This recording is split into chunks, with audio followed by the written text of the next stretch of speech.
Good morning and welcome to Friday's Early Morning Intuitive Guidance. I'm Dr. Bonnie Nussbaum, here with some words of wisdom to start your day off well. And we have a foggy morning here.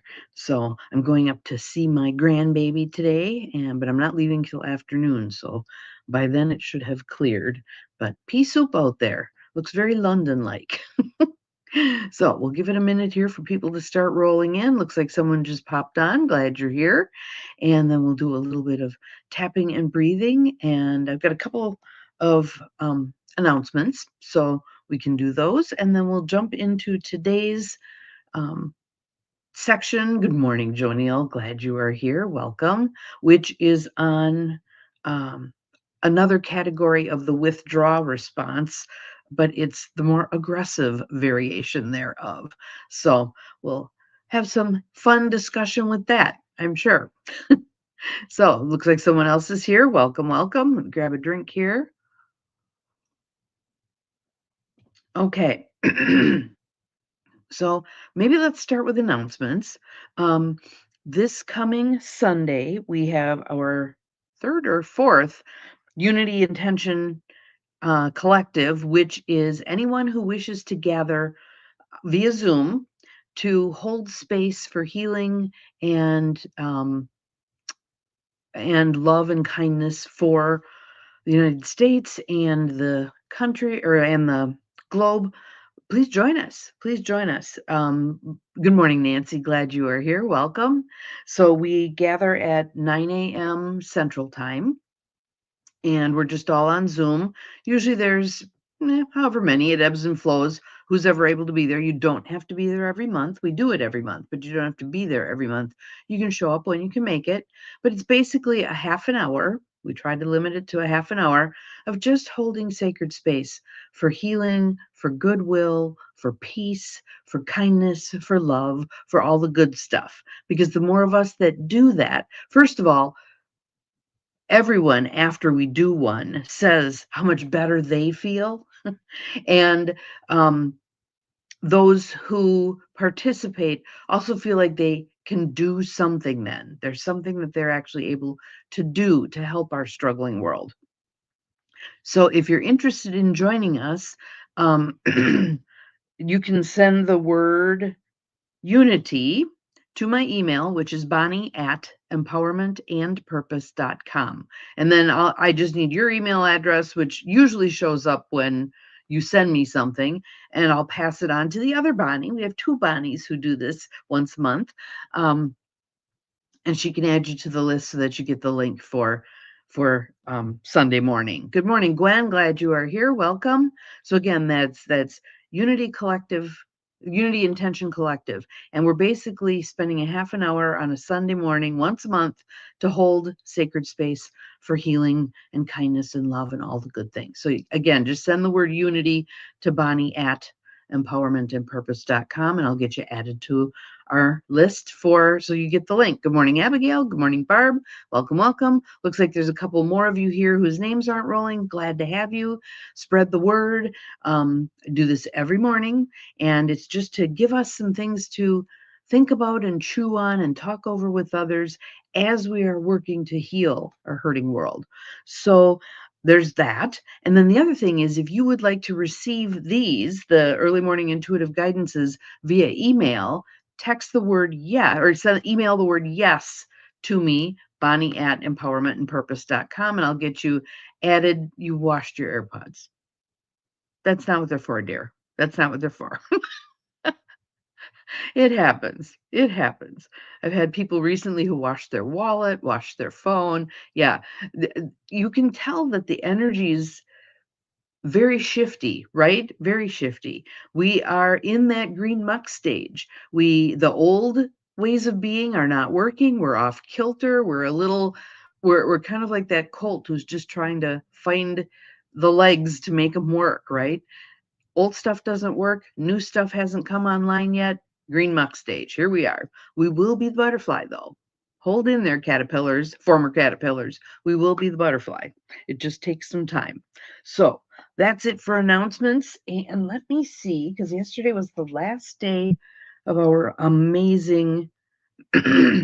Ooh, And this I'm actually going to use. I'm doing the meditation on Sunday for the Unity Intention Collective. And there was a quote that Rebecca Campbell gave yesterday that I am absolutely using in the guided meditation on Sunday. And it was, when we come together as a cohesive collective, here we are, practical rebels, our capacity to receive our guidance, our call, our inner map is greatly multiplied. When we show up for each other, the energy is geometrically expanded. So it's good that we gather like this every day. And it's good that once a month we gather in the name of peace, in the name of coming together as this giant collective of positive energy, of healing energy, of lifting everybody up, right? Kind of like when the tide goes up, all boats go up. That's what we're doing. That's what we're doing. So today, taking the more out of our words, Sharon Ellison, we have done the, so again, our basic framework is when faced with something that sets us off. Good morning, Angie. Glad you are here. Welcome. Thank you for the sunshine. We have options. We can fight, we can flee, we can freeze. There's also fawn. This book was written before fawn became a thing, but we've done the freeze part of this. We are now doing the flight part of this, and tomorrow we should start the fight part of this. But it's basically giving us an idea, a framework within which to put reactivity, how other people react to us, how we react to other people, even when it's very subtle and we don't realize what we're doing. Because if we can see it, then we can do something about it, right? If we find that we spend time doing these kinds of interactions with other people, we can take a good hard look at ourselves and say, is this really getting me where I want? Is this really protecting me in ways that I want? Or is it seemingly pseudo protecting me because it's driving everybody away? Okay, so this one, we have the withdrawal part, which would be the flee, the taking flight. And there are two parts of that. She calls it withdrawal. And there's the more passive form of withdrawal, which was withdraw, escape. This one is withdraw and trap, a vindictive personality style. And when you hear the word vindictive, my guess is, good morning, Mel, glad you're here, welcome. My guess is you already have a prototype in your head of what this looks like, but she provides a fair number of examples so that you might begin to take some other things and put them into this withdraw and trap type. So let's see what she has to say. Withdraw and trap, vindictive personality type. Withdraw and trap is the more aggressive form of withdrawal. In this case, we withhold either our reaction to what another person is saying or information that that person needs in order to draw the person into some kind of a trap. The person may get nervous and say something inappropriate, or may not do some job correctly because important data is missing. We've withheld information to set them up. Okay. Good morning, Beth. Glad you are here. This defensive mode is analogous to a hunter's sport. Like the bandits in the old westerns who take cover before the ambush, we withdraw and wait until the prey is lured into a trap or comes out into the open. Then we go in for the kill. This doesn't sound good, does it? But when I give you some of the examples, you're going to go, ooh, I do that. Ooh, I do that too. So she's laying it out in very bold terms. Hopefully that's going to help you pick it out easier when you're actually doing it, okay? We have trapped the person into talking too much or feeling insecure or looking incompetent. We criticize whatever error we enticed the person to make, or we simply sit by and watch the struggle. You know those people, the stir the pot people, they're in this category. This defensive mode is by nature punitive, and to use it is often very calculating and manipulative. Now, do any of us want to apply those words, calculating, manipulative, to ourselves? No, no. See if you can hang in here with this, though, and be as honest as you can be with yourself. You don't have to tell anybody else if you don't want to, but do try to be as honest as you can be with yourself about this. Ooh, I do that, or I've done that, or shit, now I owe so and so an apology. Let's just see where it takes us. Nonetheless, people can react this way and be only partially conscious or even unconscious of what they are doing. And again, sometimes when you bring it to their attention, even in a neutral tone, they may get more. There you go. Yes, exactly. Like testing. See, you really don't care. Bleh, all the things. So let's see what pops up here. I'm sure some of these are going to chime very uncomfortably close to accurate for us. For all of us. Yeah. Our defensive reactions are habitual, often having been established in childhood. And that's part of the reason we don't even question it. We've been doing it so long, and it's what was taught to us or demonstrated to us that we don't even see it as a problem. Okay? While withdraw and trap has an offensive component, it is still rooted in self defense. So when someone else engages in this behavior, and you're on the short end of the stick, try to keep that in mind. This is a defensive maneuver, and this is designed, however ineffectively, to protect them. So if you can move past the crappy behavior and deal with that, they're afraid and they're feeling the need to garner a defense. If you can address that, you're going to get a whole lot farther with them. Okay. We don't feel secure enough to be open and direct, so we withdraw to gain power in some interaction. The remainder of this chapter covers 3 basic ways we use withdraw and trap. Turning withdraw, escape behaviors into entrapping ones, staring the other person down, so uncomfortable, and withholding vital information. So let's talk about those. So adding a vindictive motive to withdraw escape behaviors.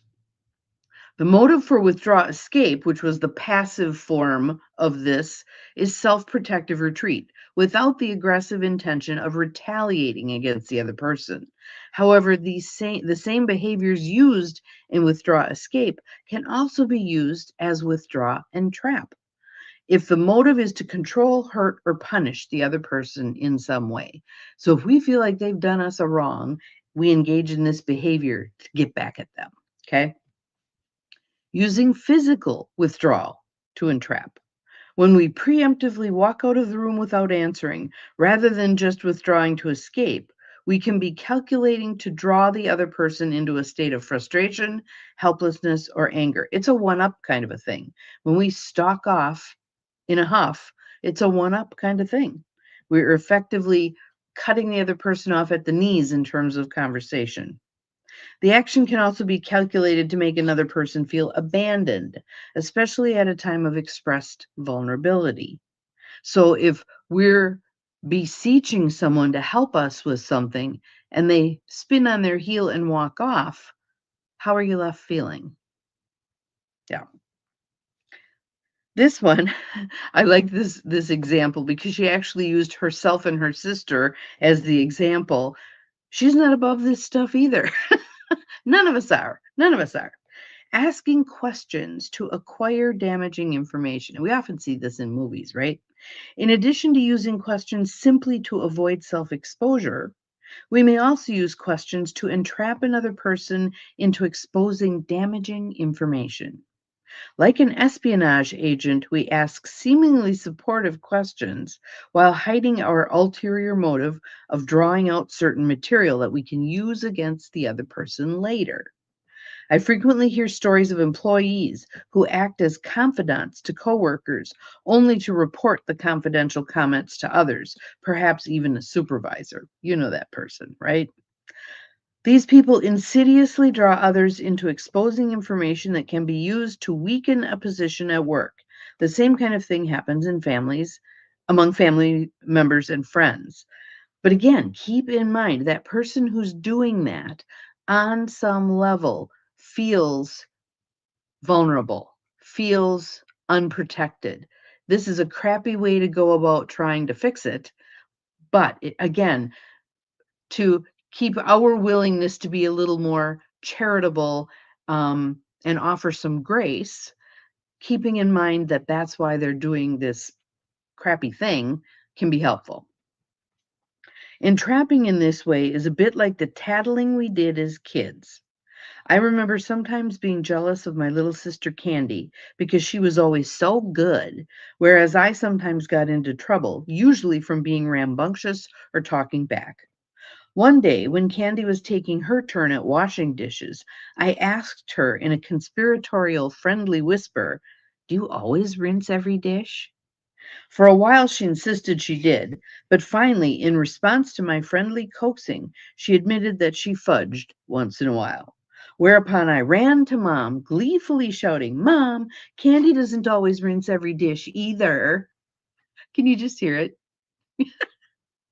Somehow I must have thought that Candy's imperfection would vindicate me.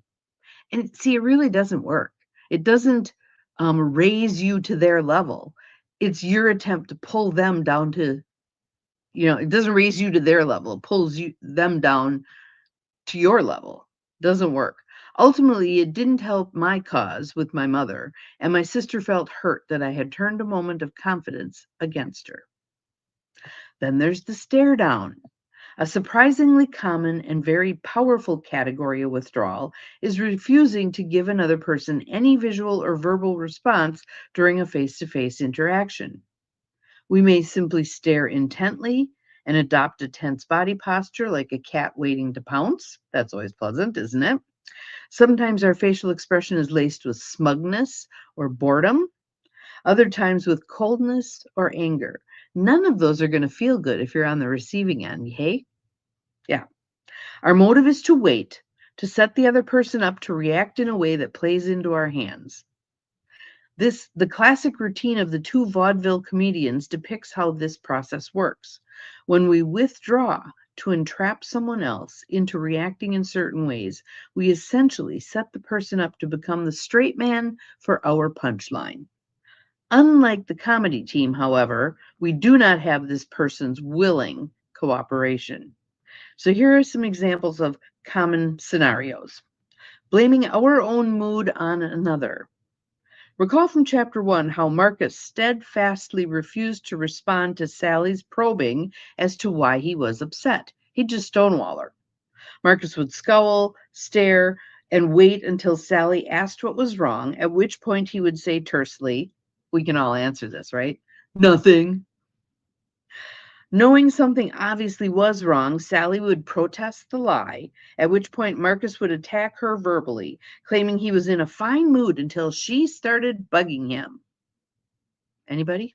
Anybody? His scowling and staring drew Sally in. His denial that he was upset laid the trap, enticing her to protest and argue with him. At that point, he would come out of his withdrawal and blame her for causing his mood. Both at home and at work, many of us all too often use some form of sullenness, intense, silent negativity, as a trap designed to set someone else up to take the blame for our own bad temper. So, what might be a reasonable response to that? It could be pointing out the obvious. Apparently, you don't want to talk about this, so I'm going to go do X, and when and if you decide you'd like to have a discussion, you know where to find me. And it's neutral as you can make it when you're provoked, right? So what does that do? That takes all the power out of their manipulation. You're not, what's wrong? What's the matter? You would talk to me. How can we fix anything if you never talk to me? Blah, blah, blah, blah, blah, right? Okay, so another one is avoiding accountability. Sometimes a person will purposefully withdraw in order to get another person to back off, to avoid being accountable for a specific behavior. For example, if a team member at work has not followed through on completing her part of a project by a deadline, we as a coworker or manager may ask the woman, "When are you going to be finished with your part of the project?" She may sit there with a frozen stare, saying nothing. Nervous because of the silence, we may surrender by dropping their request for information and adding, "Well, just get it done as quickly as possible." Or even worse, "Would you like me to just take care of it for you?" Don't do it. I actually kindly and lovingly pointed out to a friend of mine at lunch yesterday that she does this often. When we're on a Zoom call and she's running the show, she often will say, "Well, I can do that." And every other word is, "I'm sorry.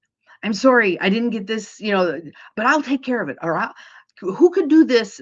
Well, I'll take care of it. And she ends up with all of this junk on her plate that if she just was silent and allowed someone else to step up, they would. They would. And she wouldn't be as overwhelmed as she is.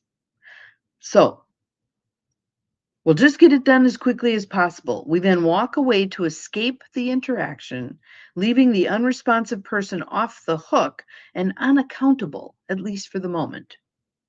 If we are already frustrated with this person for her lack of follow through and correctly interpret the stare as hostile, we may up the ante and express our frustration more directly, saying, "Well, can't you even answer? Or are you holding up you're holding up this entire team's effort? You're trying to provoke a response then." And that makes you look bad, right? That's not that's not good collegial behavior. "Well, are you ever going to get it done?" Now the person can shift quickly to the position of innocent victim and accuse us of attacking her. She might reply, "You don't have to attack me. I was just trying to think carefully about when I would be finished so I can give you an accurate answer." Often we feel trapped into apologizing at this point. "Sorry, I was just frustrated. I didn't mean to attack you." Either way, we walk away feeling zapped. The team member who withdraws in this way may be moving into her silent stare unconsciously from the force of an old habit of avoiding accountability, or she may feel consciously angry at us for pressuring her. So there's ways to address this also. What can we do about this? This kind of a repeating pattern. What can we do about this? And then you just wait. And you wait and you wait and you count in your head. Mississippi 1, Mississippi 2, Mississippi 3. Eventually something will be forthcoming. Not always useful stuff, but something. The next one is getting the upper hand in negotiations. And again, keep in mind, all of this languaging, the whole English language is predicated on war language, right? This section in particular is talking about business and communication between different companies, salespeople, and those to whom they sell, blah, blah, blah. But it's set in that very adversarial way. Okay. In various kinds of negotiations among parties in conflict, be they union negotiations, divorce proceedings, or business deals, a representative on one side will remain silent and unresponsive to a proposal from the other side. The purpose is to wait for his adversary to become nervous and say something that might be damaging to the adversary's position, a concession, a letting go of a piece of the negotiations that is important to have in there.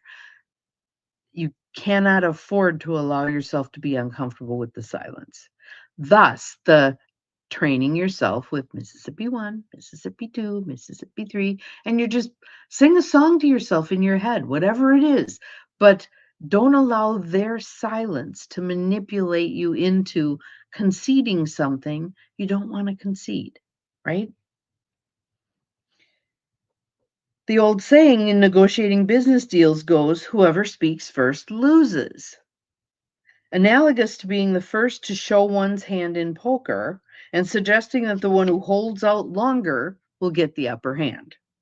Put another way, the implication is that whoever speaks first has the weaker bluff and is more likely to back down and demand less.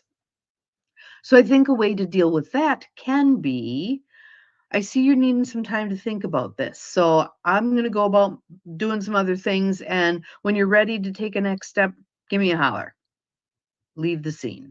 You're removing that power that they're taking by being silent.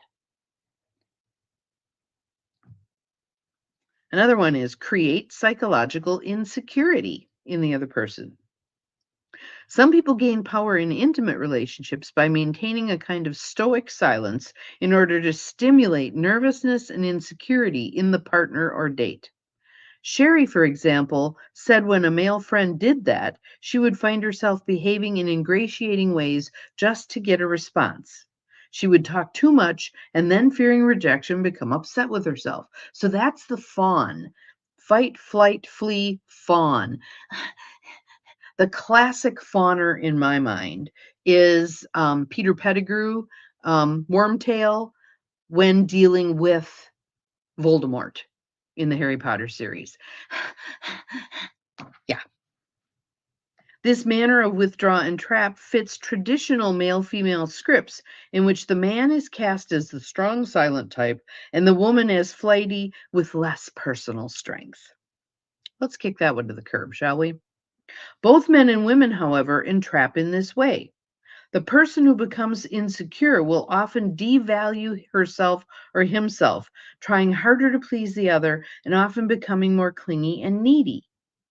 Many of my clients have experienced this kind of withholding. It has great power to stimulate loss of confidence and can dramatically shift the power differential in the relationship. So let me give you an example. I was talking to someone else this week who owns her own small business, and it's a service-based industry. So she'll put out a proposal to somebody. She hits the silent treatment. She starts negotiating herself back financially. Charges less, does more, all the things. Okay. And so I kind of called that out in terms of, you really want to take a look at this. Don't sell yourself short.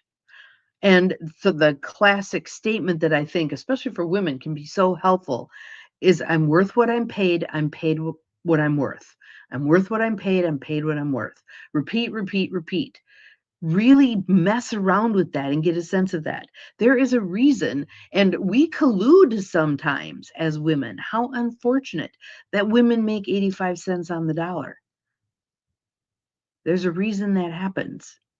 It's a whole colluding system, and we tend to play a part in that. We want to hold ourselves accountable for that.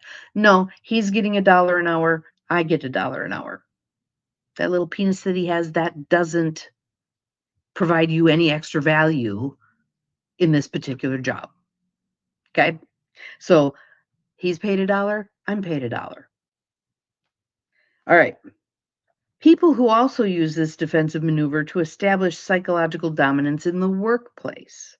Typical examples are the blatant ignoring of what another person says in a meeting or failing to respond to a simple greeting. I had a friend that happened to. The pastor of their church, she was marrying into the church. The pastor was not excited about her converting to their faith.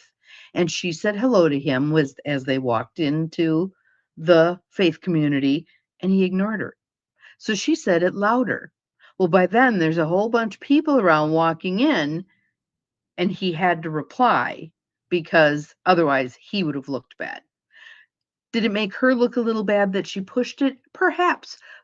But sometimes you just get to the end of your rope in terms of dealing with that kind of crap, right? So, and in the meeting, how many of us have had the experience, and maybe it doesn't happen as much, maybe it does, I don't know, where someone who's been devalued, a woman, a person of color, whatever, says something and there's no response. And 2 minutes later, the golden boy says the same thing. And everybody's like, oh, what a wonderful idea, blah, blah, blah. And you're like, I just said that. And if you say that, irritated, I just said that. Oh, we didn't hear you. Yeah, it's selective hearing. Yeah. It is common for people to know someone at work who regularly stares at them and strides on past without returning a hello. The withholder may be motivated by a particular anger or may just devalue a person who does not hold an important position in the company. My sister took unholy pleasure in saying hi to a bunch of the doctors at the hospital where she worked. She was a pharmacist. It was almost like they would be forced to say hello, and she just thought that was hilarious.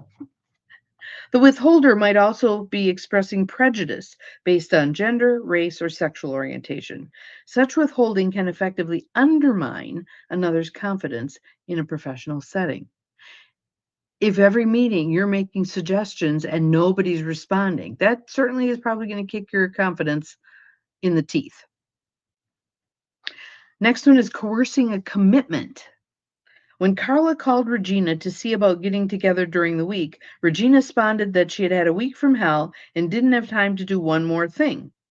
Instead of asking Regina what had happened or expressing some empathy, okay, maybe another time, or even that's too bad, I was hoping to see you, Carla remained dead silent on the other end of the line.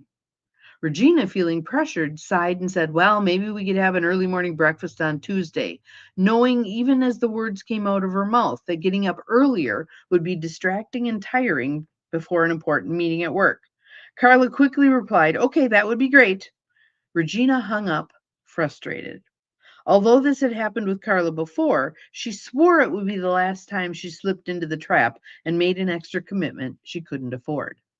Really, what needs to happen there is a deeper conversation between Carla and Regina about the state of their friendship, right?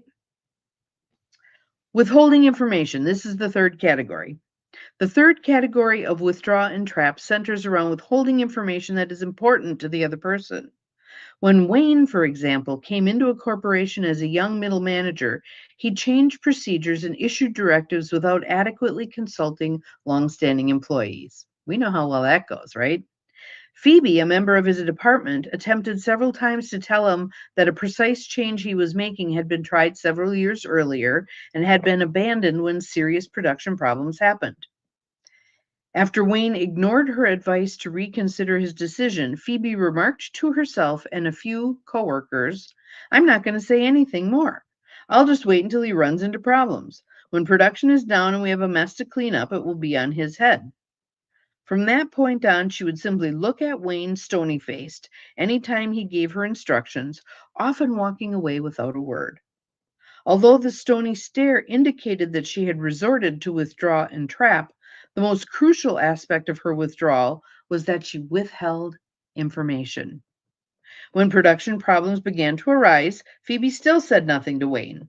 Why should I warn him? She told a coworker. He wouldn't listen anyway. Let him find out on his own. Phoebe let her manager hang himself. While she could not control whether he listened to her or not, her personal reaction to his closed mind was to pull back and wait with angry pleasure for his fall. We've all been guilty of this, haven't we? We all have. In this case, Wayne initiated the problem by refusing to listen to someone with more experience. However, in many instances, someone reacts out of jealousy or insecurity, even when another employee has committed no offense. A new person may see a coworker as standing in the way of what she or he needs and assumes that they have to fight for what they want. A person angry at being overlooked for advancement may take it out on the person who got the position. And that person had no fault of their own, but they could end up paying a price because of the dynamics. So here's the overview, the recap on the vindictive personality type. In both our professional and personal lives, we can find people who behave in this way, perhaps carrying childhood jealousy and competition into adulthood, wanting to pay others back for real or perceived injustices. Whatever our motive, when we vindictively use withdrawal to entrap others, we become self-appointed judges meting out punishment. Even if, like Phoebe, we originally intend to be helpful, when we withdraw with the goal of watching another person fail, we are being vindictive. Phoebe maintained silence even after the problems she had predicted began to occur, and until it was too late for Wayne to recoup. When he was fired, she thought he definitely had it coming. Yet her reaction had as much impact on her life as it did on his. When we react vindictively, we create a mood and an attitude within ourselves that we have to live with. How many times have we said about somebody, glad I don't have to live in her skin, right? So, again, some of that might have been a little uncomfortable, like, oh, yeah, I do that. Be thinking about, talk to other people about, how could I have handled that differently? What would have made this go differently? How do I address my own feelings about this and respond appropriately? Have some conversation about this stuff. And don't be surprised if you find a lot of people who like, well, yeah, that's how I would have done it because they don't know either. They don't have any ideas either how to respond more appropriately. We need practice. We need lots of practice. There's a place that'd be interesting to see what um, AI came up with. What's an appropriate way to handle blah, blah, blah, and put it in there. See what it comes up with. It's drawing from all kinds of resources. Maybe it can give you some good wording for how can you approach this situation from a position of empowerment. Let's see what we get. So, have an awesome Friday. I'll let you know how my visit to my little pumpkin goes. We'll see you again tomorrow. Remember, you're capable of far more than you think you are. Oh, yeah, and those of you who are in the area, Saturday, we are having a rummage sale at the warehouse. Quite a few of you in the area have partook of our rummage sales. It'll be noon to 4. We're doing a short one just to see how it goes. So if you can, pop on over. See you tomorrow. Bye-bye.